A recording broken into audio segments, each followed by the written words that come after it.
difícil determinar datas precisas na história dos faraós, já que os testemunhos dessa época são escassos, além de virem de um período em que a escrita ainda era rudimentar. O que se sabe é que o faraó era o rei com o estatuto de Deus vivo e, juntamente com os sacerdotes, administrava o Egito. Sabe-se das dinastias, ou seja, da sequência dos faraós, muito mais pelas suas mortes do que em suas vidas, com a magnificência de suas tumbas que nos contam hoje as suas histórias. Muitos entraram para a história mais por suas riquezas do que por suas realizações. Segundo a tradição, Menés foi o primeiro governante humano do Egito, a seguir ao reinado mítico do deus Horus. Foi também o primeiro faraó a unificar o Egito por volta de 3.100 anos antes de Cristo.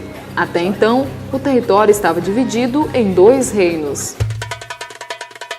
Amenhotep III tornou-se faraó com apenas 12 anos de idade. Em seu império, construiu portos, canais e seu grande templo funerário em Tebas, o maior do Egito, e promoveu uma nova religião, a adoração ao deus Ra, antigo deus do sol. O reinado de Kenaton e sua rainha Nefertiti trouxe ao Egito um período revolucionário, caracterizado pelo surgimento de uma nova arte e uma reviravolta política e religiosa. Juntos, eles estabeleceram uma nova capital chamada Akhetaten. Proclamaram-se Deus vivos e declararam fora da lei a adoração de deuses antigos, estimulando a adoração do deus Ra na forma de culto do disco do sol, que só era acessível às pessoas que adorassem o faraó e sua esposa. Isso fez com que eles tivessem muitos inimigos, e depois que morreram, suas imagens foram apagadas de todos os registros históricos. Tutancâmon foi o último faraó da 18ª dinastia. Teve um curto reinado de apenas uma década. Morreu traumaticamente ainda adolescente. Ainda assim, ele permanece como um dos faraós mais famosos do Egito, quer seja pelos incríveis tesouros encontrados em sua tumba ou pelas várias mortes inexplicadas entre pessoas que participaram da escavação. Muitos atribuem o fenômeno a uma maldição do faraó. Durante seu reinado, ele levou a capital de volta a Mênfis e restaurou os antigos cultos aos deuses. Recentemente, uma equipe de cientistas conseguiu fazer uma reconstituição do que seria o rosto de Tutancâmon, com base em radiografias. Os modelos têm uma semelhança surpreendente com a máscara que cobriu a face mumificada de Tutancâmon. As diferenças primárias das reconstruções estavam no formato da ponta do nariz e orelhas.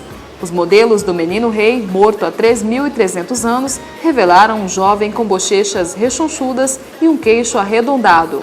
As primeiras imagens obtidas de tomografia computadorizada de uma múmia egípcia sugerem que o rei não era muito robusto, mas um homem saudável e tinha em torno de 19 anos quando morreu, provavelmente vítima de complicações resultantes de uma fratura na perna, e não de assassinato, como se suspeitava quando foram feitas radiografias do corpo em 1968.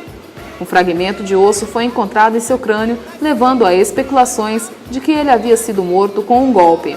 Alguns historiadores dizem que ele teria sido morto por tentar trazer de volta o politeísmo.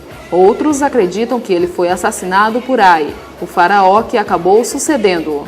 Ramsés II assumiu o trono ainda novo, como corregente de seu pai, Sete I. Assim que ele assumiu o trono, ele travou uma série de guerras com os sírios, que deram estabilidade ao Egito nos anos a seguir. Ele construiu o templo de Abu Simbel, em honra à sua esposa Nefertari, e dedicado à deusa do amor e da beleza, Hathor.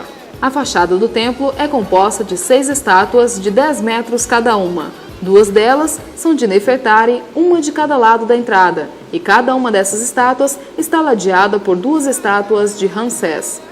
E também construiu seu fabuloso templo mortuário chamado Ramseu. Ele teve 200 esposas e concubinas, 96 filhos e 60 filhas. Reinou até a sua morte aos 96 anos de idade.